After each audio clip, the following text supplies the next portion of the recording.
காளான் மசாலா குழம்பு செய்கிறதுக்கு ஒரு பேக்கெட் காளானை நல்லா வாஷ் பண்ணிவிட்டு இந்த மாதிரி நாளாக கட் பண்ணிக்கோங்க.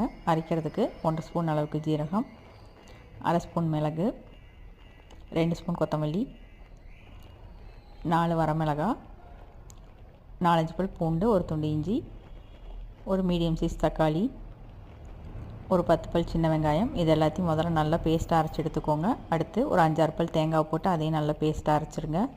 தாளிக்க கடலெண்ணெய் விட்டு கடுகு, உளுத்தம்பருப்பு, வரமிளகாய், கருவேப்பிலை, ஒரு பெரிய வெங்காயம் தாளிச்சுக்கோங்க. இப்போது அரைச்சி வச்ச பேஸ்ட்டை சேர்த்துக்கோங்க.